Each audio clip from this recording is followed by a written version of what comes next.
I get all kinds of pictures sent to me saying, what kind of track is this? Well, it's really hard when you don't have any size reference or you can't see what the stride is, any of that kind of stuff. It's tough.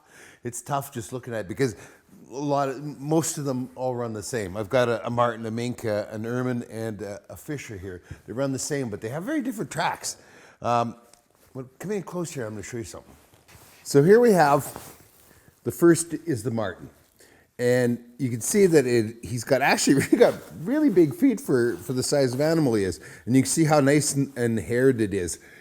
He stays on top of the snow really well. He does really good in places that get 2 feet or more of snow a month. Next to him is the mink. And take a look at the tiny, delicate little feet that a mink has. One of the giveaways, if you're looking at a mink track, other than the size, is if you can see toe prints. If the snow is of such a condition that you can see the pads, then you know you're looking at a mink. Because the ermine is just like the big brother, the marten over here, it's haired and you're not going to see toes.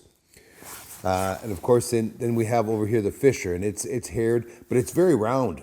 Okay, this is very long and like an ellipse, and so is the marten. It's very long like an ellipse. And these two here, when they're running, the ermine and the martens, oftentimes their feet are going to land. The hind feet land in the front feet, but they land slightly offset. So you know it's like they're kind of dog tracking.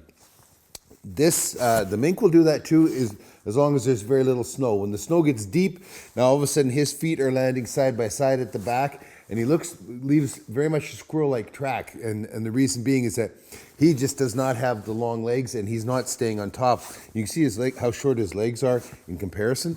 Okay, and he's not staying on top of the fur, on top of the snow, because he doesn't have the furring on his feet and that. So he ends up, as the snow gets deeper, instead of having that sideways lope, then his hind feet are landing straight side by side, just like a squirrel does. A lot of times, if you take a look here, the ermine actually has feet that are every bit as big as the mink. And then when you consider that he takes and spreads his toes because of the fur in that to give himself more flotation, he actually leaves a bigger track than a mink. I can guarantee you that if you're looking at a track that you think is a mink and it's hitting 20 inches worth of stride, 18, 20 inches, you're actually looking at a big weasel, because the mink just doesn't leap that far. The mink is more like a 12, 14-inch leap, unless he's in deep snow, then it's a lot less. The fisher here, of course, has really nice haired feet as well, but you see how nice and round they are? When he lands, if he's actually loping in that, his feet are going to land, his hind feet will land where his front feet are, but you can always see that there's actually 4 feet have landed there. It's almost, sometimes has a four-leaf clover effect in that. They don't run right on top of the other, not like the marten or the weasel do. Well, there you have it, a crash course in tracks. So maybe you'll have a better idea what you're looking at the next time you guys send me pictures of dents in the snow.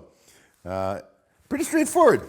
The mink's the big sleeper. A lot of people miscall a mink track so many times. It's all because of them little tiny feet.